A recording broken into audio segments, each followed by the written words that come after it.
नमस्कार, बेधडकमध्ये तुमचं स्वागत। बेधडकमध्ये आज आपण चर्चा करणार आहोत शिक्षणाच्या भगवीकरणाच्या संदर्भामध्ये राहुल गांधींनी केलेल्या आरोपाच्या दृष्टिकोनातून आणि त्या आरोपाच्या अनुषंगाने आपण ही चर्चा करणार आहोत। सगळ्यात महत्त्वाचे मुद्दे जे आपण उपस्थित करतोय त्या मुद्द्यांमध्ये एक महत्त्वाचा प्रश्न जो आहे तो शिक्षणाचं भगवीकरण करण्यात संघाचा हात आहे असं राहुल गांधींचा जो आरोप आहे त्यामध्ये तथ्य आहे का? भारतीय राज्यघटनेच्या धर्मनिरपेक्ष चौकटीत शिक्षणाचं भगवीकरण शक्य आहे का? हा सुद्धा त्यातनं एक उपप्रश्न आपण निर्माण करतोय आणि शिक्षणाच्या भगवीकरणाचा कांगावा केला जातोय का? हा सुद्धा एक त्यातला आणखीन महत्त्वाचा प्रश्न आहे। या तिन्ही प्रश्नांच्या अनुषंगाने आपण चर्चा करणार आहोत। आपल्यासोबत मान्यवर आहेत अतुल भातखळकर, भाजपचे आमदार, ज्येष्ठ नेते आपल्यासोबत आहेत। राजू वाघमारे, काँग्रेसचे प्रवक्ते आपल्यासोबत आहेत। रमेश जोशी, शिक्षणतज्ञ आपल्यासोबत आहेत आणि अरुण ठाकूर, संचालक आनंद निकेतन शाळा नाशिकवरून आपल्यासोबत आहेत, ज्यांनी शिक्षणाच्या संदर्भात अनेक प्रयोग केलेत आणि त्यांची सुद्धा मतं आपल्याला जाणून घ्यायची आहेत। या निमित्ताने सगळ्यात पहिला प्रश्न राजू वाघमारे तुम्हाला विचारायचा आहे। जो आरोप राहुल गांधींनी केलेला आहे शिक्षणाच्या भगवीकरणाच्या संदर्भामध्ये आणि संघाच्या इशाऱ्यावरनं, संघाच्या सांगण्यावरनं किंवा संघाचा प्रत्यक्ष हात असला अशा पद्धतीचा आरोप आहे। या सगळ्या शिक्षणाचं भगवीकरण म्हणजे तुमच्या दृष्टीने नेमकं काय ते आम्हाला तुम्ही सांगा।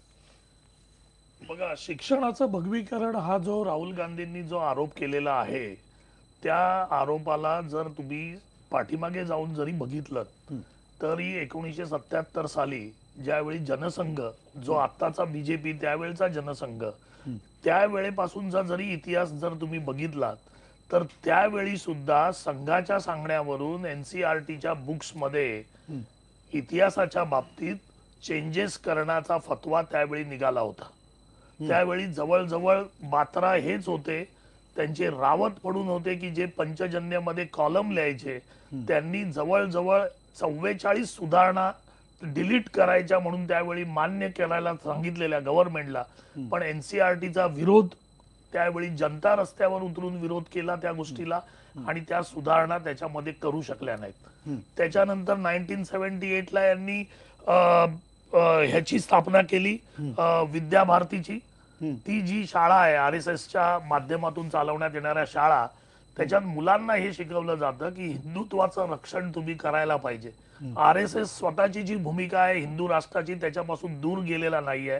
त्याच्यामुळे ह्या शाळा तुम्ही जर बघितल्यात तर या शाळांमध्ये अशा प्रकारचे शिक्षण दिलं जातं। मग हा जर सगळा प्रोसेस तुम्ही बघितलात आणि हा प्रोसेस जो हे सरकार करतंय, आता बात्रांसारख्या ज्यांना तुम्ही भारतीय संचार निधी आयोगाची जी स्थापना केली त्याच्यामधून शिक्षा निधी आयोगाची, त्याच्यामधून तुम्हाला काय साध्य करायचंय तर याच बात्रांनी ज्या पुस्तकांचा इतिहास बदलण्याचा फार पूर्वीपासून त्यावेळी पण प्रयत्न केला, आताही ते त्याचप्रमाणे प्रयत्न करत आहेत। म्हणजे झालेला इतिहास, त्या इतिहासामध्ये आपण नसल्यामुळे किंवा आपली भूमिका नसल्यामुळे आणि जो काही इतिहासात हा इतिहास ज्या इतिहासकारांनी लिहून ठेवलाय त्या इतिहासकारांचं म्हणणं कोणी खोडून काढायचं, तर त्यावेळी पण यांनी काय केलेलं की तुम्हाला एक उदाहरण देतो, मंदारजी यांनी जितू रावत यांना त्यामध्ये त्या एनसीईआरटीच्या कमिटीवर ठेवलेलं या पुस्तकाचं निरीक्षण करण्यासाठी। कोणी पुस्तकं लिहिली होती तर ती पुस्तकं जगविख्यात हिस्टोरियननी इतिहासकारांनी लिहिलेल्या पुस्तकाचं हे कोण करणार, त्याच्यावर पाणी कोण करणार तर रावत साहेब। रावत साहेबांचं क्वालिफिकेशन काय तर इंटरनॅशनल रिलेशनशिप मध्ये त्यांनी एमफिल केलेलं आणि ते एनसीईआरटीची पुस्तकं इतिहासाची जी इतिहासकारांनी लिहिलेली आहेत त्याच्यावर ते देखभाल करणार। म्हणजे अशा प्रकारे ही सुरुवात ही आता झालेली नाहीये, ही ज्यावेळी त्यांचं गव्हर्नमेंट आलं प्रत्येक वेळी त्यावेळी त्यांनी ही सुरुवात केलेली आहे। मोदी साहेबांचं गव्हर्नमेंट ज्यावेळी गुजरातमध्ये होतं त्यावेळी तर यांनी जीआर काढलेला 2000 साली। काय त्यांनी जीआर काढला होता की सगळ्या शाळांमध्ये साधना म्हणून आरएसएसचं जे पाक्षिक आहे जे गुजरातमध्ये प्रिंट होतं त्याचं कंपल्सरी वाचन सगळ्या शाळांमध्ये ते दिलं पाहिजे, हा जीआर आहे गव्हर्नमेंटचा। म्हणजे मी जे सांगतोय त्याला पुरावे आहेत। अशा प्रकारे जर भगव्या शाहीने झालेला इतिहास खोडून आपल्याला पाहिजे त्या पद्धतीने इतिहास लिहिण्याचा प्रयत्न करतायत, तर मग आमचे जे उपाध्यक्ष आहेत राहुलजी गांधी यांनी जे सांगितलं की हा भगवीकरणाचा प्रकार चाललाय, त्याच्यामध्ये काय चुकलं? ठीक आहे, त्याच्यामध्ये काय चुकलं तुम्ही म्हणताय. रमेश जोशी, तुम्हाला सुद्धा हाच प्रश्न आहे. नेमकं भगवीकरण म्हणजे तुम्ही कशा पद्धतीनं बघताय? तुम्हाला वाटतंय का की शिक्षणाचं पद्धतशीरपणे संघाच्या सांगण्यावरनं भाजप हे शिक्षणाचं भगवीकरण करत आहे? त्यांना भगवीकरण करणं सध्या घटनेच्या चौकटीत शक्य नाही. परंतु मधनं अमित शहा जे बोलत असतात की आमच्या 370 जागा तर निवडून येऊ दे, मग बघतो कशी ही घटना शिल्लक राहते. तेव्हा आज त्या भगवीकरणाची, संपूर्ण भगवीकरणाची भीती नसली तरी हे रुजवण्याचा प्रयत्न हेतुपूर्वक आणि निश्चयपूर्वक चालू आहे. 30 ऑक्टोबरला गेल्या वर्षी HRD मिनिस्ट्रीमध्ये स्मृती इराणींनी संघाच्या 22 आपल्या पूर्णवेळ सेवकांची मीटिंग बोलवलेली होती आणि त्या मीटिंगमध्ये जवळपास 6 तास HRD मिनिस्टर स्मृती इराणी तिकडे बसलेल्या होत्या, हजर होत्या. आणि त्या मीटिंगमध्ये त्यांनी असा एक निर्णय घेतलेला होता की HRD मिनिस्ट्री सारखी एक महत्वाची मिनिस्ट्री आता आपल्या बरोबर आहे.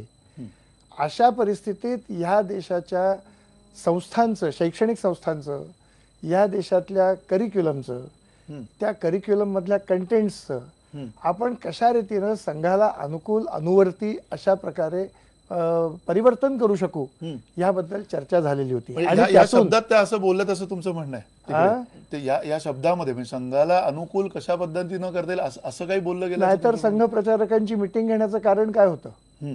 संघ प्रचारकांची मीटिंग खिरापत कशी वाटावी म्हणून नव्हती, कारण ते सगळे निस्वार्थी लोक आहेत, म्हणजे प्रचार केला जातो त्याप्रमाणे. परंतु त्यांची मीटिंग ही नेसेसरीली HRD मिनिस्ट्रीला संघाने जे निर्देश दिलेले होते की तुमच्या हातात आता ह्या देशाचा इतिहास निर्माण करणं, इतिहास घडवणं किंवा त्याबद्दलची पुस्तकं तयार करणं हे आता तुमच्या हातात आहे. अतुलजी, तुमच्याकडे येतो, तुम्हाला बोलायचं असेल बरंच या विषयावरती. अर्थात गुजरात मधला साधना आणि महाराष्ट्रातला साधना यामध्ये सुद्धा खूप फरक आहे, हे सांगायला काही हरकत नाही या निमित्ताने. पण तरी सुद्धा पुन्हा एकदा अरुण ठाकूर, तुमच्याकडे यायच्या अगोदर अभय टाकसाळ, तुमची बाजू आम्ही समजून घेऊ इच्छितो. नेमकं काय तुमच्या मनात आंदोलन आहेत? माजी राष्ट्रीय सचिव आहात AISFचे, स्टुडंट्स फेडरेशनचे.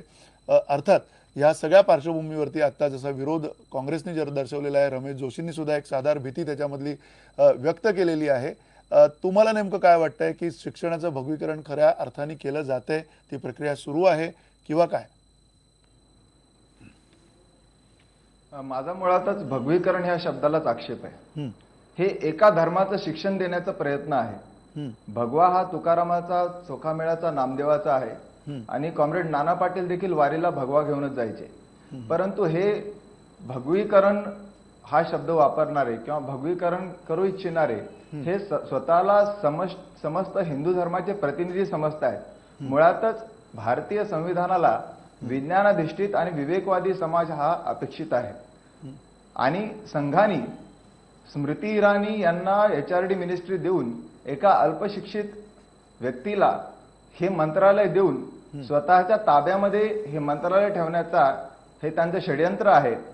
मुळातच पूर्वी UPA 2 बद्दल असं म्हटलं जायचं की सगळ्या फायली ज्या आहेत त्या सोनिया गांधींकडे जातात, परंतु आता संघाचीच माणसं विविध मंत्रालयामध्ये आहेत.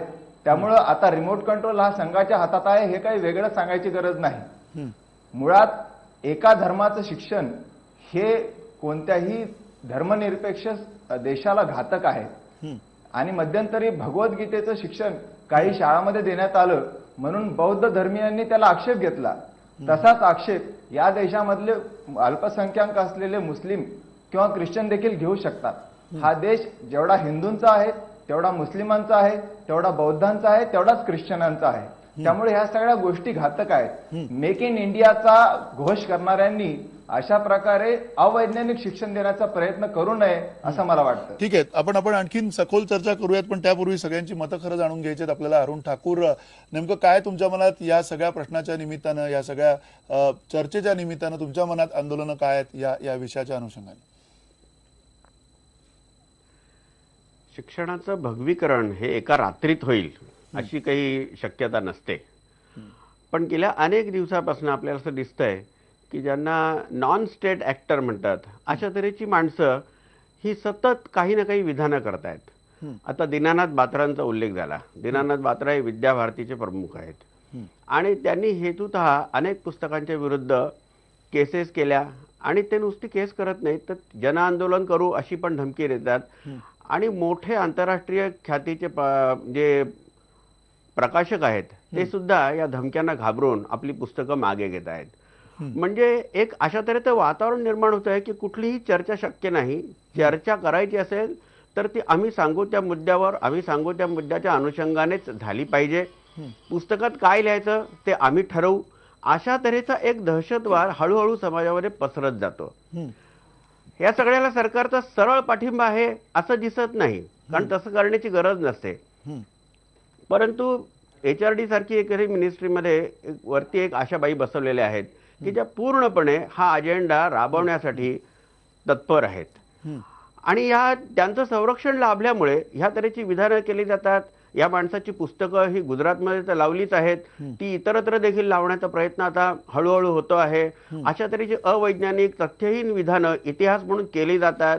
मध्यंतरी राजस्थानच्या एका मंत्र्यांनी सुद्धा अशा तऱ्हेचं विधान केलं आणि ह्या तऱ्हेचे वाद उकरून काढून खरं म्हणजे अशा तऱ्हेचे नॉन स्टेट ॲक्टर एक चाचणी घेत असतात की याची काय प्रतिक्रिया उमटू शकते आणि ही प्रतिक्रिया जर तितकीशी तीव्र नसेल तर आपला अजेंडा हळूहळू एक एक पाऊल पुढे नेण्याचा ते प्रयत्न करतात आणि हा अजेंडा हळूहळू सरकारी अजेंडा होऊ शकतो. त्यामुळे भगवीकरण हे आता तातडीने होत आहे असं मी म्हणणार नाही, पण हा ती पावलं दिसत आहेत. या पावलांची पाऊलवाट कधी होईल आणि त्याचा राजरस्ता कधी होईल हे सांगता येत नाही. त्याची भीती मात्र सगळ्याच लोकांच्या मनामध्ये आहे, कारण इतिहास हा आपल्याकडे अतिशय स्फोटक वस्तू आहे. आपल्याकडे लोकसंख्येपेक्षा जास्ती इतिहासकार झालेले आहेत. त्यामुळे कुठलेही जातीय धार्मिक अशा अस्मिता त्याच्याशी जोडल्या गेलेल्या आहेत आणि अशा स्थितीमध्ये इतिहासकाराचं काम आत्ताच अतिशय अवघड झालेलं आहे. इतिहासाच्या पुस्तकामध्ये काय लिहायचं काय नाही लिहायचं याविषयी देखील किती प्रकारचे दबाव येतात हे मी काही सरकारी समित्यांवर काम केलंय, त्यामुळे मला त्याचा अनुभव आहे. अशा स्थितीत आता जेव्हा एखादी प्रबळ संघटना अशा तऱ्हेच्या नॉन स्टेट ॲक्टर्सच्या मार्फत आपला अजेंडा पुढे रेटायला लागते तेव्हा समाज मनामध्ये निश्चितपणे एक भय निर्माण होतो, त्याला आधार आहे. त्यामुळे राहुल गांधी आज जे म्हणतायत की तातडीने ते होईल की नाही मला माहिती नाही, पण त्या दिशेने पावलं मात्र नक्की ठीक आहे. पडतात. म्हणजे सगळ्यांचीच साधारणतः ती भीती आहे. पुन्हा अतुल भातखळकर, तुम्हाला हे मान्य आहे का? मुळात भगवीकरण केलं जातंय हे तुम्हाला मान्य आहे का? आणि नेमकं काय तुम्हाला सांगायचं या सगळ्या प्रक्रियेच्या बाबतीमध्ये?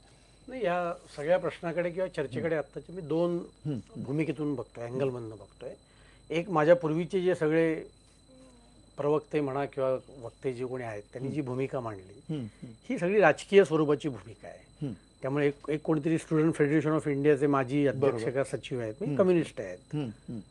जोशी समाजवादी विचारसरणीचे नोन आहेत, हे तर काँग्रेसचे प्रवक्तेच आहेत. आणि आता जे कोणी ठाकूर बोलले ते सुद्धा ज्या पद्धतीने बोलत होते त्याच्यावरनं ते अँटी BJP RSS या अँगलचे बोलत आहेत.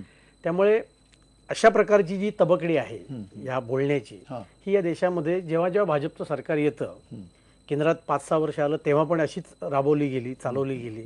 घटना बदलणार, इतिहास बदलणार, झेंडा बदलणार, वाट लावणार, अमुक तमुक वगैरे. अनुभव असा आहे की 6 वर्षानंतर तसं काही घडलं नाही आणि धादांतपणे खोटी विधानं करायची हे या लोकांचं वैशिष्ट्य आहे. गोबल पद्धतीचा प्रचार करणं हे यांचा हातखंडा आहे, कळलं की नाही? तसं आता जोशींनी म्हटलं की अमित शहानी म्हटलं की 300 जागा तरी येऊ द्या मग घटना मोडीत काढू. आता अमित शहानी जर का असं विधान केलं असतं घटना मोडीत काढू तर आतापर्यंत या देशामध्ये चॅनल पासून सर्व ठिकाणी एवढी आरडाओरडा झाला असता. त्यामुळे जे विधान अमित शहानी केलंच नाही ते सफाईपणे त्यांच्या तोंडी टाकायचं. त्यामुळे या वक्त्यांनी जे जे काही सांगितलं ना हे सगळं यांना लागू आहे. आपला अजेंडा राबवायचा, काँग्रेसवाल्यांनी आयुष्यभर एका घराण्याचा अजेंडा राबवला. त्यामुळे आपला विचार निर्माण करून या देशामध्ये 60 वर्ष 65 वर्ष खरं तर यांचंच एक प्रकारचं वैचारिक राज्य होतं.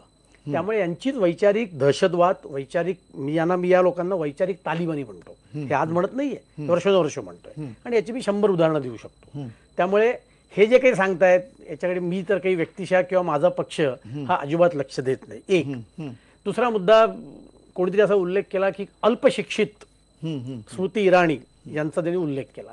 यातून त्यांची एकंदरीत शिक्षणाकडे बघायची आणि स्त्रीकडे बघायची मानसिकता किती विकृत आहे ही आपल्याला दिसते आणि हे कम्युनिस्टांच्या विकृतीला अत्यंत धरून आहे. त्याच्यात काही अस्वाभाविक ते काही नाही, बोलले मला या नाही, सगळ्यांना मला पूर्ण बोलून करू द्या. द्यावं लागेल. 2 मिनिटं मला पूर्ण करू द्या. हा दुसरा मुद्दा. हा. आणि तिसरा मुद्दा मी मगाशी जे म्हटलं की जो दुसरा भाग आहे या सगळ्या प्रश्नांकडे बघायचा की राष्ट्रीय स्वयंसेवक संघ आणि भारतीय जनता पार्टी याचा संबंध आहे का, आम्ही त्यांच्यापासून काही शिकतो का, असे लोक आरोप करतात. म्हणजे राहुल गांधींनी आरोप केला. मग मला राहुल गांधींचा विषयी मला काही फार बोलायचं नाही, त्यांच्याविषयी आपण मला पूर्ण शिक्षणाविषयी करू द्या. बोलूया. नाही, नाही, आपण मला शिक्षणाविषयी हो शिक्षणाविषयीच बोलतोय हो. कारण लक्षात घ्या. केवळ राजकीय लोक नाहीये तिकडे, म्हणजे जरी समाजवादी विचारसरणीचे सोडूया, असले तुम्हाला मला रमेश काय जोशी. म्हणायचं आहे, मी असं आहे तुम्ही मला अडवणार असाल तर मी बोलत नाही, नाही. नाही, अडवण्याचा तुम्ही मग मुद्दा नाही ना. 4 अडवण्याचा वर्ष मुद्दा एक नाही. आहे, मला थोडा वेळ द्या ना. आपण बोलू ना, बोलूया ना मला आपण. बोलू द्या ना मग जरा तुम्ही. बोलूया ना, आपल्याकडे वेळ आहे, बोलूया आपण. मग बोलतोय ना मी. म्हणून मी तुम्हाला सांगितलं की भारतीय जनता पार्टीचा जन्मच 6 एप्रिल 1980 ला हा राष्ट्रीय स्वयंसेवक संघाशी संबंध ठेवायचे का नाही ठेवायचे या मुद्द्यावरनं झालेला आहे. दुसरी गोष्ट, भारतीय जनता पार्टीची एक स्वतःची अशी विचारसरणी आहे. ती विचारसरणी तुम्हाला पटो न पटो पण आमचं बहुमत आहे. नक्की. त्यामुळे त्या विचारसरणीच्या आधारावर आमचा जो काही विचार आहे त्या विचाराच्या आधारावर आम्ही या देशातली वाटचाल करणार.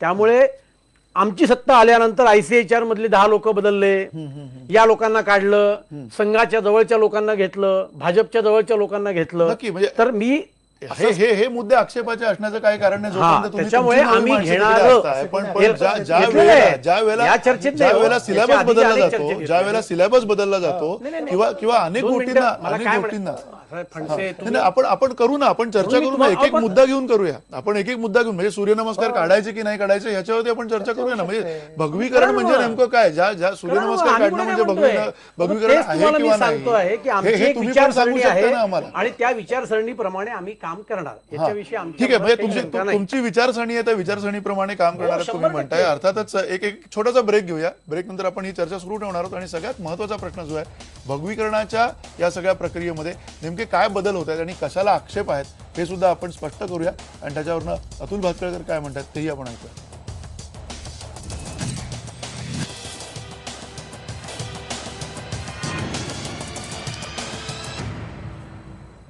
वेदाळ्यामध्ये आपण चर्चा करतोय शिक्षणाच्या भगवीकरणाच्या संदर्भामध्ये, आणि नेमकं भगवीकरण म्हणजे काय आणि शिक्षणाचं धार्मिकीकरण म्हणजे काय हे सुद्धा आपण खरं तर या चर्चेमध्ये चर्चेला घेतलं पाहिजे.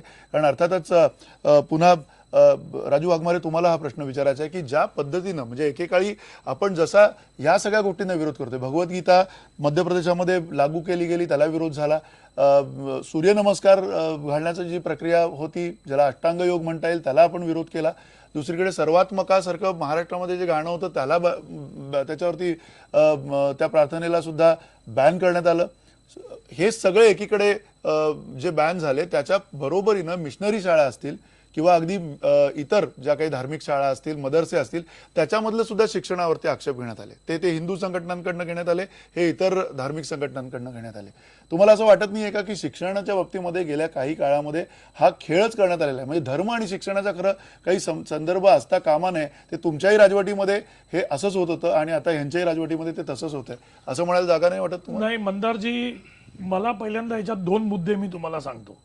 भातखळकर साहेब म्हणाले की RSSचा आणि भारतीय जनता पक्षाचा काही याच्यामध्ये संबंध आहे का. मी मगाशीच तुम्हाला सांगितलं की भारतीय शिक्षा नीती आयोगाची जी स्थापना केलेली आहे ती RSSच्या एफिलिएटेड जी शाखा आहे, शिक्षा संस्कृती उत्यानास, त्याचे जे चीफ आहेत म्हात्राजी, त्यांना या भारतीय शिक्षा नीती आयोगाचं अध्यक्ष करण्यात आलेलं आहे. हे काय करणार तर हे या आत्ताच्या परिस्थितीमध्ये राष्ट्रीय स्वयंसेवक संघ हा काही देशविरोधी कारवायांमध्ये अडकलेला नाही ना. त्यांच्या संदर्भातली लोक जर त्यांनी घेतली, त्यांनी आता म्हटलंय ठामपणे की आम्ही त्यांच्या विचारधारेशी संबंधित सगळी लोक ते लोक घेऊन जाणार आहेत. बरोबर, त्यांनी RSSच्या जर बरोबर हे नाही आहे. जर बात्रा ऐका, बात्राजी काय म्हणतायत, एक मिनिट संघामुळे भाजपचा जन्म झाला असं मी म्हटलं. म्हणजे बरोबर आहे की नाही? हा म्हणजे आहे ना, ते मान्य करतायत त्याच्यावरती. RSSनी पुस्तक प्रकाशित केलंय, सरस्वती शिशु मंदिर प्रकाशनचं. 4वी ते 5वीच्या मुलांना हे काय शिकवतायत की या देशामध्ये हिंदू जर सोडले तर मुस्लिम, बौद्ध, पारसी वगैरे हे सगळे लोक जे आहेत ते फॉरेनर आहेत. त्यांनी या देशामध्ये आक्रमण केलेलं आहे. आता हे 4थी आणि 5वीच्या मुलांना तुम्ही शिकवताय कुतुब मिनार कोणी अतुल कोणी- भातखळकर, ऐका अतुल ना, भातखळकर, ऐका ना. या सगळ्याची ऐका, उत्तरं दोन नाही, मिनिटं. हसून देता येणार नाही ऐका, तुम्हाला उत्तर. ऐका, याची कुतुब खरंच मिनार उत्तरं कोणी द्यावी बांधलं? लागतील तुम्हाला. ऐका, मला बोलू द्या. कुतुब मिनार कोणी बांधला? राजाला अशीच इच्छा आहे. ऐका, येणार नाही राग. आम्ही कुतुब चिडू. मिनार छोट्या कोणी गोष्टीवर बांधला? मला राग येत नाही. नाही, नाही. किती गोष्टी ऐका, रटून ऐका, खोट्या ऐका. बोलत आलात. नाही, आम्ही कुतुब काही मिनार खरं कोणी बोलतोय. बांधला? हे आम्ही सतत बोलत आलो तर तुमच्याबद्दल. कुतुब बोला, मिनार बोलता कोणी बोला, बांधला? तर रटून तो बोला. समुद्र बोलता गुप्त बोला. तुम्ही. मोदी- नाही, साहेब, ठीक आहे. साहेब जरा 2 मिनिटं ऐका. म्हणून तर संपला. नाही मग परत शिल्लक हो, येतात साहेब, ते. 2 मिनिटं ऐका. 2 लोक होते. नाही, नाही, पुढे साहेब, संपलो आम्ही. 2 लोक होते. 2 मिनिटं ऐका. संपलो नाही ना. नाही नाही, हे ही मुद्दे चर्चा, हे मुद्दे मला मांडू द्या. म्हणून हे कसं आहे, हे बीजेपी वाल्यांचं डिस्ट्रॅक्शन आहे आम्ही बोलताना. आता 4थी 5वीच्या मुलांना सांगणार की मुस्लिम, बौद्ध, पारसी या देशामध्ये घुसलेले ते होते. परदेशी आहेत सगळे. परदेशी आहे. कुतुब मिनार कोणी बांधला? तर तो समुद्रगुप्तनी बांधला कुतुब मिनार. यांच्या गुजरातच्या 8वीच्या पुस्तकामध्ये हे लिहिलेलं आहे की गांधीजींची मर्डर करण्यात आलेली आहे, हत्या करण्यात आलेली आहे. आणि नथुराम गोडसे बद्दल किंवा RSS वर बंदी घालण्यात आली याबद्दल काहीही लिहिलेलं नाही. म्हणजे जर तुम्ही अशा प्रकारचा अर्धसत्य, अशा प्रकारचा खोटारडा इतिहास, नाही अतुल अशा भातखळकर, प्रकारच्या तुम्हाला हे गंभीर गोष्टी- वाटत नाही का? म्हणजे नाही, ज्या ज्या हे ज्या गंभीर वेळेला आहे ना. हे सगळे मुद्दे हे एक जर- मिनिट, तुम्हाला हे एक मिनिट. गंभीर वाटत नाही का? पंतप्रधानजी, मला जर पूर्ण करू द्या. नाही इतिहास हे यांना इतिहासाच्या गंभीर- बाबतीमध्ये हे यांना गंभीर का नाही वाटत आहे? त्यांच्यावर कारण ऐका ते यांची पण. पॉलिसी आहे. हे जे मगाशी म्हणाले, अहो आम्ही इतिहास लिहिला नाही काँग्रेसच्या कोणी. जर बात्रा सारखे लोक इतिहास लिहित असतील आणि बात्रा नाही सारखे आपण लोक विचारू ना अशा प्रकारच्या अतुल गोष्टी भातखळकर, करत असतील, अतुल भातखळकर तर तुम्ही कसं तुम्ही काय तुम्ही उत्तर भगवीकरण द्या. नाहीये? म्हणजे हे जर अशा प्रकारचे जर का ही धडे पुस्तकं त्याच्यामध्ये आहेत. घातले असतील, या पुस्तकांमध्ये हे जर हे संदर्भ आम्ही आले जे सांगतो असतील पुस्तकं आहेत. आणि हे आम्ही केवळ पुराव्याशी- बहुमताच्या जोरावर पुराव्याशी तुम्ही करणार आहात बोलतोय. का? म्हणजे तुमच्याकडे बहुमत हे मान्य आहे, हे सगळ्यांनाच मान्य आहे. तर त्या बहुमताच्या पहिली गोष्ट जोरावरती असं आहे- तुम्ही हे सबका साथ म्हणताय तुम्ही. अहो पहिली गोष्ट असं आहे, यांनी जी काही उदाहरणं दिली ही क्षणभर वादा करता आपण खरी आहेत असं तरी गृहीत अहो धरलं. नाही, खरी नाही, ही खरीच आहे. अरे बोलू द्या ना. तुम्ही प्रकाशित केलेली आहे साहेब. अहो तुम्हाला आता तुम्ही पुढे कबूल 10 वर्ष करा. बोलायचंच काम आहे. नाही, नाही, आम्हा- तुम्ही आता बोलू कबूल द्या जरा, करा आम्हाला बोलू द्या. की अशा प्रकारचा खोटा इतिहास आम्ही लिहितोय, हे कबूल अरे, करा. काय ही म्हटलं? तुमची पुस्तकं आहेत. 10-12 वर्ष आता पुढे बोलायचंच काम नाही आहे. नाही, बोल थोडं तुम्ही आम्हाला बोला, बोलू तुम्ही द्या. बोला, आम्ही ऐकू. आम्ही तुम्ही- त्यांच्या तुम्ही बोलू देत बोला. नाही ना. आम्ही ऐकतो. एक तुम्ही मिनिट, तर मला राजू संरक्षण वाघमारे. दिलं पाहिजे. राजू, नाही, नाही, संरक्षण तुम्ही सत्ताधारी आहात. संरक्षण दिलं तुम्ही पाहिजे. सत्तेदार, तुम्ही देतच संरक्षण- नाही आहात. संरक्षण काय? संरक्षण म्हणजे इथे हो. अहो तुम्ही सत्ताधारी अहो, आहात. संरक्षण म्हणजे तुम्ही पोलीस संरक्षण नाही हो. नाही, नाही, संरक्षण अहो, काय असतं? फणसे, तुम्ही- पोलीस संरक्षण नाही पोलीस म्हणत आहे मी. संरक्षणाचा मुद्दाच नाही. इथलं तुम्हाला संरक्षण. देतोय, तुम्हाला वेळ देतोय. तुम्ही तुम्ही बोला. आता- तुम्ही राजू त्याला- वाघमारे, राजू वाघमारे, एक म्हणा मिनिट आपण ना. ऐकून घेऊया ना त्यांच्याशी. तुम्ही बोला, तुम्ही बोला. मग त्यामुळे यांनी जी काही उदाहरणं दिली ही जरी खरी असे क्षणभर वादाकरता गृहीत धरलं तरी सुद्धा भारतीय जनता पार्टीचं केंद्रातल्या सरकारशी यातली उदाहरणाचा काही संबंध नाहीये. गुजरातच्या पुस्तकात काय म्हटलंय काय नाही RSS ची म्हटलंय पुस्तकं अहो, जरा ऐका हो. एक मिनिट नाही, ऐकूया ना, ऐकूया ना, एक मिनिट नाही, ऐकू द्या ना, ऐकू द्या, ऐकू द्या. गुजरातमध्ये एक नाही. मिनिट ऐकूया त्यांचं काय म्हणणं आहे ते तर ऐकून अरे, घेऊया. कमाल आहे. हा. अतुलजी बोला, काय? अतुलजी बोला, अतुलजी बोला. मुळामध्ये शिशु भारती असेल किंवा काय विद्या भारती असेल अजून कुठली संघटना असेल ही शेकडोने पुस्तकं प्रसिद्ध करत असतात. या पुस्तकांचा आणि भारतीय जनता पार्टीचा संबंध अधिकृत अनधिकृत शून्य आहे. एक मुद्दा. राष्ट्रीय स्वयंसेवक संघाशी संबंधित त्यातल्या काही संस्था जरी असल्या तरी राष्ट्रीय स्वयंसेवक संघ हा त्याच्याशी संबंधित संस्थेचं 100% नियंत्रण करत असतो. हे जरी ज्युसी हेडलाईन्स करता चांगलं वाटत असेल तरी तशी वस्तुस्थिती नसते. त्यामुळे एखाद्या पुस्तिकेत क्षणभर वादा करता हे म्हणतात ते मी खरं मानतो. म्हणजे काँग्रेसवाले खरं बोलतात असं वादा करता गरुद धरायला आपण हरकत नाही काही आता क्षणभर वादा करता. तरी सुद्धा याचा काही संघाशी संबंध नाही, याचा भारतीय जनता पार्टीचा सुताराम संबंध नाही. असा आहे. म्हणून यांनी इतके आरोप केलेले आहेत की म्हणजे पानाच्या पानच घेऊन आलेत.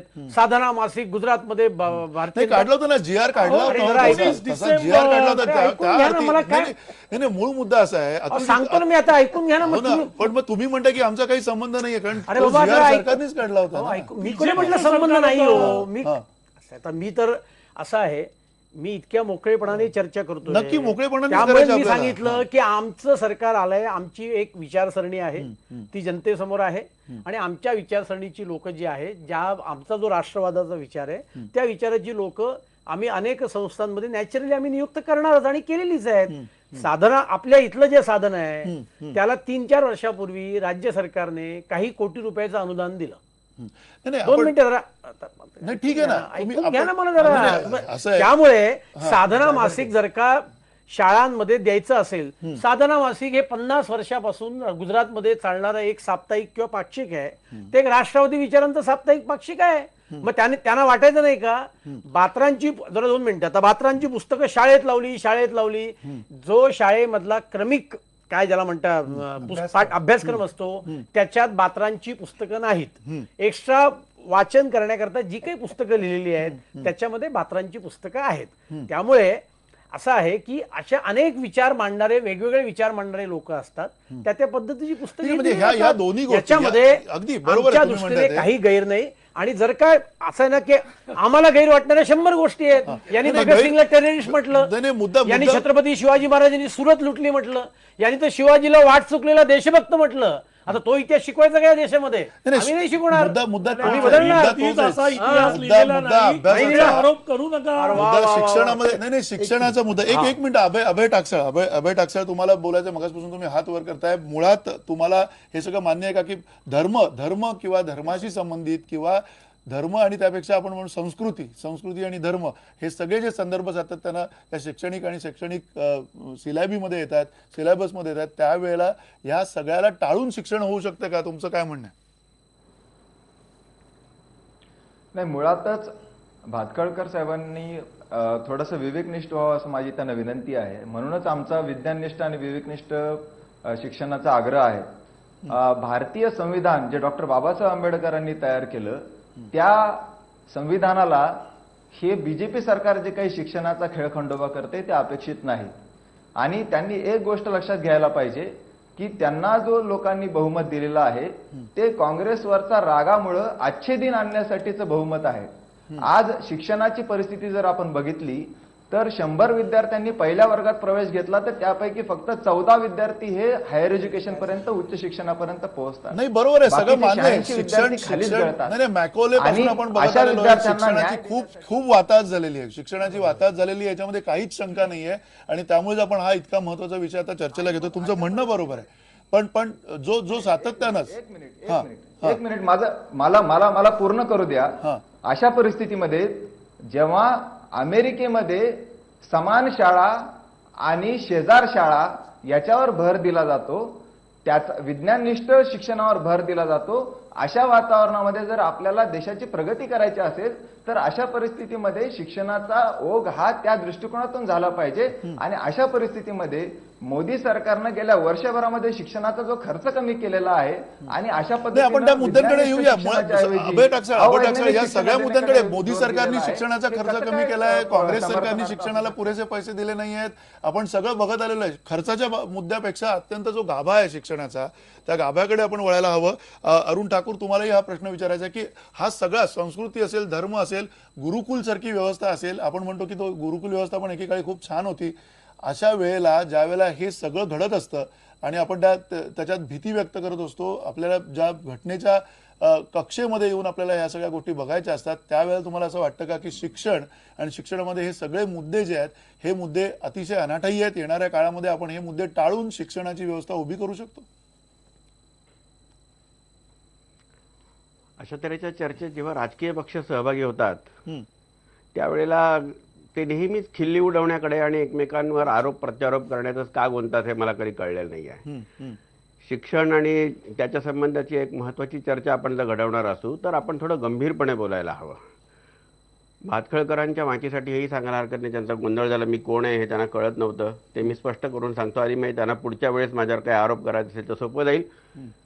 मी समाजवादी आहे आणि माझा जन्म काँग्रेस विरोधी राजकारण करण्यात गेला. जसं मी जनसंघाच्या विरुद्ध होतो तसं काँग्रेसच्या विरुद्ध होतो, पण आज त्या भूमिकेचा काही संबंध नाही आहे. मुळात शिक्षण कशासाठी आहे असं पण म्हणतो आहोत. आपल्याला ह्या देशातल्या माणसावरती अनेक वर्षापासून तो जो शिक्षण एक मिनिट ऐकूया, एक मिनिट आपण ऐकूया, आपण विचारधारेच्या पलीकडे जाऊया थोडंसं. हे नवीन हा हे जे नवीन आव्हान आहे हे पेलण्यासाठी आपल्याला त्याला जर तयार करायचं असेल तर आपण त्याच्यावर इतक्या वेगवेगळ्या स्वरूपाचे नवे नवे गोंधळ त्याच्यासमोर अजून करतो आहोत की त्याच्यामुळे त्याला या नव्या व्यवस्थेची समरस होणं, नव्या व्यवस्थेची आव्हानं पेलणं यासाठी आपण तयार करतो आहोत का, हा खरा प्रश्न आहे. आता पीएमओच्या साईटवर सुद्धा असं लिहिलं गेलं की गणेशाचं मूर्ती हे त्या काळामध्ये प्लास्टिक सर्जरीचं एक उदाहरण आहे. अशा तऱ्हेचं जर वाक्य हे पीएमओच्या अधिकृत वेबसाईटवर येत असेल तर हे काय येत आहे, याच्यातनं काय अर्थ घ्यायचा जनतेने? आपण काय यात विज्ञान शिकवणार मुलांना ह्याच्यातनं? आपल्याला इतिहास हा नेहमी गौरवीकरणासाठी वापरला जातो आणि गौरवीकरणाच्या इतिहासामधनं आपल्याला काहीही हाती लागत नाही. कारण मुळात हा देश अनेक संस्कृतींनी, अनेक धर्मांनी, अनेक भाषांनी असा बनलेला आहे. इथल्या अनेक गोष्टी एकमेकांच्या विरुद्ध पण आहेत. आपल्याला या सगळ्यांना घेऊन पुढे जायचं असेल तर आपण एकाच गुणाचं गौरवीकरण करायला लागलो तर इतरांच्या मनामध्ये त्यामुळे संशय निर्माण होऊ शकतो आणि शिक्षणाचा मूलभूत हेतूच पराभूत होऊ शकतो. त्यामुळे आपल्याला जे काही करायचं आहे ते कुठल्याही एका पक्षाचा अजेंडा त्याच्यात राबवण्याची सुरुवात व्हायला लागली असं दिसलं तर इतर समाज घटक हे त्याच्यातनं अस्वस्थ होणार आणि केवळ मला आता बहुमत आहे म्हणून पुढचे काही वर्ष मी काही करू शकतो.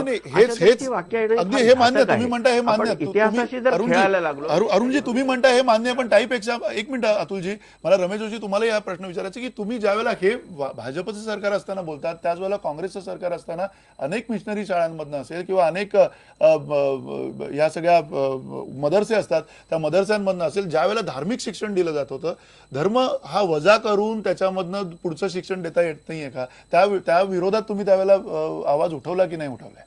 पहिली गोष्ट अशी आहे, मायनॉरिटीज म्हणून आपण ज्यांच्याकडे बघतो ते मुस्लिम आणि ख्रिश्चन मंडळींनी त्यांच्या शाळांच्या पुरतच त्यांचं शिक्षण ठेवलेलं होतं, ते सार्वत्रिक केलेलं नव्हतं. हा एक भाग.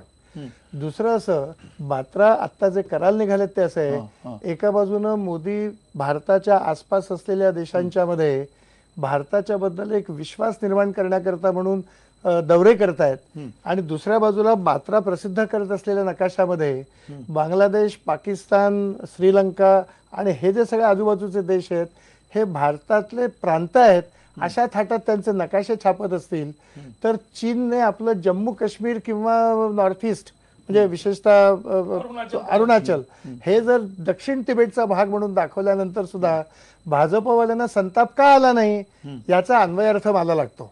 कारण जर मात्र आजूबाजूच्या देशांना आपले प्रांत म्हणत असतील तर चीनने दक्षिण तिबेट का म्हणू नये त्याला? तेव्हा तुम्हाला देशभक्तीचा सगळा मक्ता तुम्हालाच दिलेला आहे तुमच्या जन्मापासून.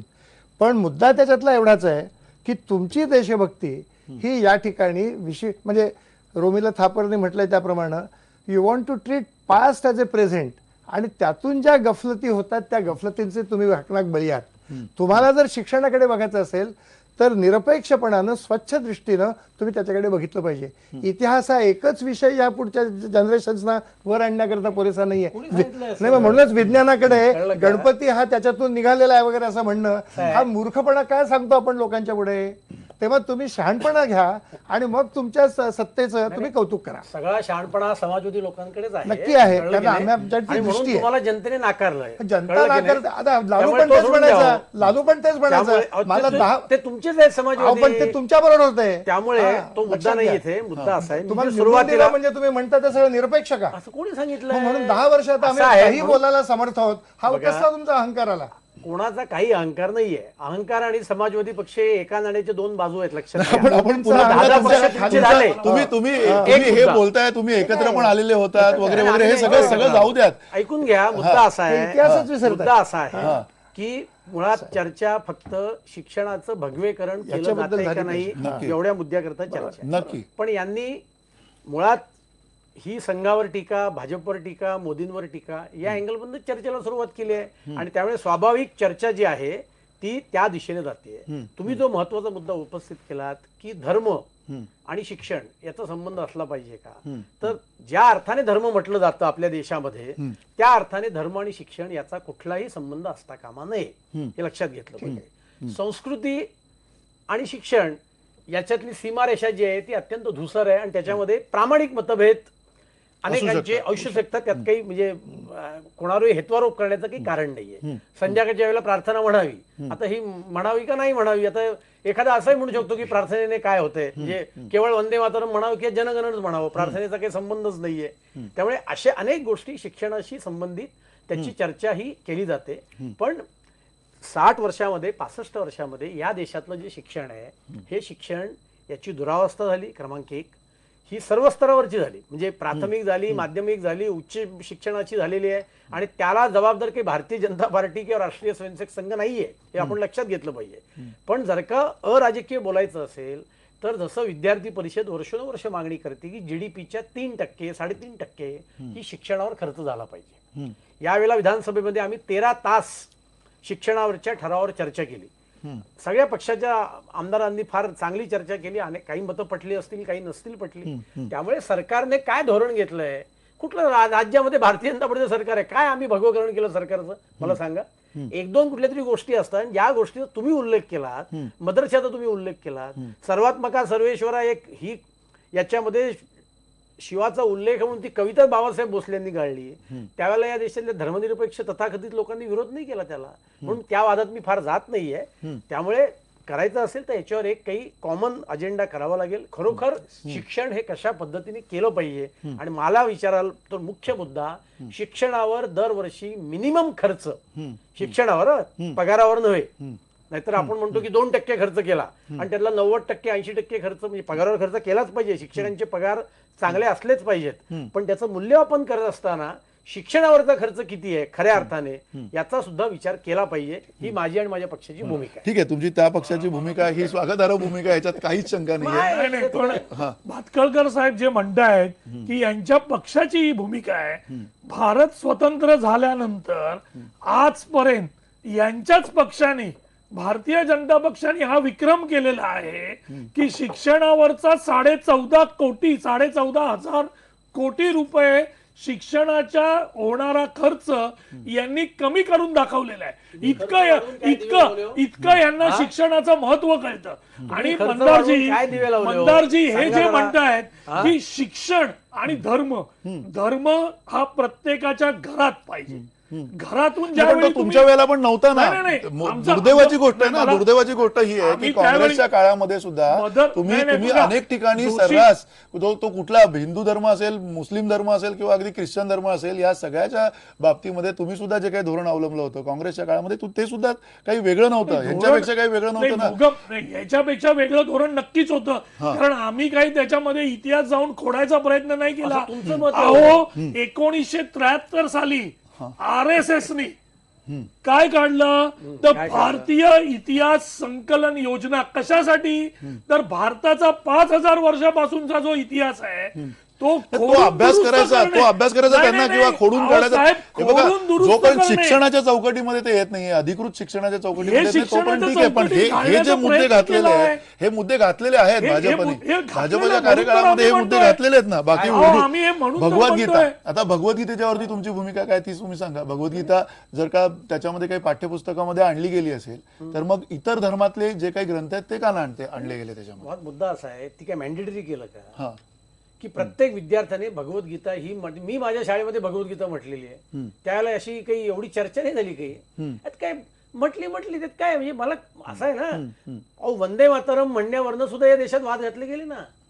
आणि मला आठवतं की टाइम्स ऑफ इंडियाने फ्रंट पेज दाखवलं की गुजरात मधल्या सगळ्या मुस्लिम विद्यार्थिनी या वंदे मातरम म्हणतायत.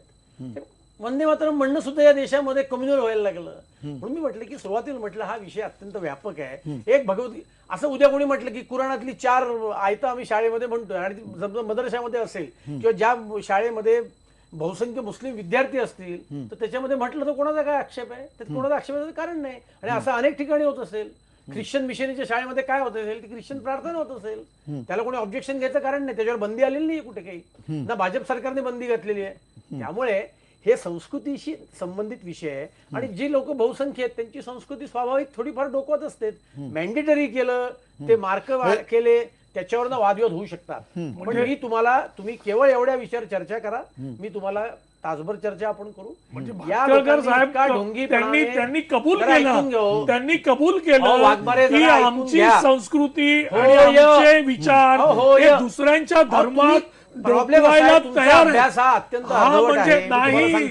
अहो, त्या काय खाली आहे? आम्ही काहीतरी जर- स्थापन केलं. जर तुम्ही अहो, मी जर सुरुवातीला तुम्ही सांगितलं, दुसऱ्यांच्या ऐकून घ्या. शिक्षणात नाही, एक- आणि एक- धर्म एक जर मिनिट. डोकावणार काही असाल डोकावत नाही, पण आणि जर सगळेच तुम्ही सगळेच धर्म enforcement सगळ्यांच्या करणार मध्ये असाल, डोकावत आहेत ना, तर हे सगळे धर्म. चुकीचं आहे. नाही, नाही, एक म्हणून तर आम्ही म्हणतोय की तुम्ही भगवीकरण एक करताय. एक मिनिट भगवीकरण असेल, आणखीन कुठले रंग असतील, शिक्षणाचे अनेक रंग आपल्याला बघायला मिळालेले आतापर्यंत, पण त्याहीपेक्षा महत्वाचा मुद्दा आणखीन परत एकदा धर्म टाळता येऊन आपण हे सक्सेस शिक्षण आणि ही सगळी व्यवस्था जी आहे ही अधिक ऊर्जितावस्थेत नेऊ शकतोय का? थोडक्यात अभय टाकसाळ, तुमचं काय म्हणणं आहे? माझं म्हणणं आहे होय. या देशामध्ये धर्म टाळून जर विज्ञाननिष्ठ जर शिक्षण दिलं तर खऱ्या अर्थानं देशाची प्रगती होणं शक्य आहे. आणि त्यामध्ये समान शिक्षण आणि शेजार शाळा ह्या झाल्या पाहिजेत. आताच भातकळांनी सांगितलं की त्यांच्या विद्यार्थी परिषदेनं 3% जीडीपी शिक्षणावर आपण त्याच्याकडे येऊया, आपण थोडं विषयांतर खर्च जीडीपी तेच सांगतोय. तुमच्याच प्रश्नाचं उत्तर थोडक्यात देतोय. 1968 साली कोठारी कमिशननं 6% जीडीपी खर्च करण्याची शिफारस केली होती. आतापर्यंत त्या कुठल्याही सरकारनं ते केलं नाही, आपण ते करूया. ते अनेक मुद्दे शिक्षणावरती आपण एक आठवडाभर चर्चा करूया. त्याच्यामध्ये अभय टाकसाळ तुम्ही या त्या चर्चेमध्ये. पण अरुण ठाकूर, पुन्हा तुम्हाला हाच प्रश्न विचारायचा आहे की एकूण धर्म टाळून आणि हे संस्कृतीचे मुद्दे जे आहेत, म्हणजे ही संस्कृती उत्तर मिळणार नाही. नाही, या प्रश्नाचं उत्तर शोधूया आपण अनेक अशा प्रकारच्या चर्चा करूया. पण आज जो भगवीकरणाचा त्याशिवाय मिळणार नाही, जो धर्म सातत्यानं आपण हा धर्माचा मुद्दा तरी आज आपण त्याच्यावरती बोलू शकतोय का? कारण धर्म टाळून हे पैसे खर्च केल्याशिवाय कसं काय होऊ शकतं? नाही, आपण त्याच्यावरती येऊया ना, आपण त्याच्यावरती येऊया. अरुण ठाकूर, संविधानाची अंमलबजावणी केल्याशिवाय विज्ञाननिष्ठ शिक्षण होऊ शकत नाही. नक्की मान्य आहे. तुम्ही जे म्हणताय, अंमलबजावणी तुम्ही झालीच संविधानाची पाहिजे. अंमलबजावणी झालीच पाहिजे, याच्यामध्ये काही शंका असण्याचं काही कारण नाहीये. अरुण ठाकूर, तुम्हाला काय वाटतंय? आणि अजून एक महत्वाचा मुद्दा, 2002 मध्ये 86वी घटना दुरुस्ती करून अटल बिहारी वाजपेयी सरकारने शिक्षणाचं बाजारीकरणाचा मार्ग नाही, आपण हे बघा टाकसाळ, तुम्हाला या सगळ्या विषयावरती आपण वेगळ्या अजून एकदा जी चर्चा घेऊ त्या चर्चेमध्ये आम्ही तुम्हाला बोलू. हे सगळे तुम्ही मुद्दे मांडू शकता, कारण हे खूप अनेक मुद्दे आहेत, ह्याच्याचे अनेक फाटे फुटू शकतात. जो मुद्दा धर्माचा जो सगळ्यात मोठा आक्षेपाचा मुद्दा आहे, त्या मुद्द्यावरती अरुण ठाकूर तुम्हाला काय म्हणायचं? धर्म आणि संस्कृती ह्यांची आपण गल्लत करतो आहोत असं मला वाटतं. संस्कृतीचा विचार हा केवळ धार्मिक अंगाने होऊ शकत नाही, त्याच्यामध्ये अनेक इतर घटक येतात. भाषा हा त्यातला प्रमुख घटक आहे आणि त्यामुळे केवळ एका त्यातल्या घटकाच्या अनुषंगाने आपण काही चर्चा करणं हे गैर ठरेल. भारतीय संस्कृती असं जेव्हा आपण म्हणतो तेव्हा त्या संस्कृतीची जडणघडण ही गेल्या हजारो वर्षामध्ये झालेली आहे, त्याची घुसळण झालेली आहे, त्याचं एकत्रीकरण झालेलं आहे आणि त्यामुळे त्यावर एका कुठल्या तरी रंगाचा एक रंग चढवणं हे घातक आहे. त्यामुळे इतरांच्या मनामध्ये संशय निर्माण होऊ शकतो. मला या संदर्भात खरं म्हणजे एक महत्वाचा मुद्दा दुर्लक्षित होतो सारखा, की बौद्धिक क्षेत्रामध्ये सुद्धा एक प्रकारचा दहशतवाद या सगळ्या याच्यातनं निर्माण होतो आहे. बात्रांनी जेव्हा एका मेधा कुमार यांच्या पुस्तकावरती आक्षेप घेतला आणि ते पुस्तक बाजारातनं काढून घ्यावं लागलं प्रकाशन होण्यापूर्वीच, आणि ते एका मोठ्या आंतरराष्ट्रीय प्रकाशन संस्थेला, कारण ते अहमदाबादच्या दंगलीमध्ये झालेल्या स्त्रियांवरच्या अत्याचाराचं पुस्तक होतं. ही अशा तऱ्हेची पुस्तकं आम्ही चालू देणार नाही, तुम्ही काय लिहायचं ते आम्ही ठरवणार, अशा तऱ्हेचा एक मुद्दा हळूहळू पुढे ढकलला जातोय. भातखळकर जे सांगतायत की आता आमच्या पक्षाशी अधिकृत संबंध नाही, मी म्हणून म्हटलं की हे नॉन स्टेट ऍक्टर जेव्हा पुढे येतात आणि त्यांना सरकार हळूहळू पाठिंबा देत असतं, त्यांना आणि वेळेवर जबाबदारी टाळता पण येतं की हे आमच्या पक्षाचे अधिकृत प्रवक्ते नाहीत, ते आमच्या सरकारचे भागीदार नाहीत, मात्र ते सतत ह्या तऱ्हेचं टेस्टिंग करत राहतात. हे घडतंय आपल्या आसपासच्या समाज व्यवस्थेमध्ये आणि ह्यामुळे एक बौद्धिक दहशतवाद जो माजतोय त्याचं काय करायचं? म्हणजे सुरुवातीलाच मी असं म्हटलं की ही सर्वच लोक जे आता इथे बोलतायत ना, या सगळ्याच विचारसरणीचा हिपोक्रसी पूर्ण करू द्या ना जरा. हे जर समोर करू द्या ना मला जरा. दिसतं, तुम्ही कसं नाकारू शकता? आता मला आता बोलू द्या. त्यांना बोलून देऊया.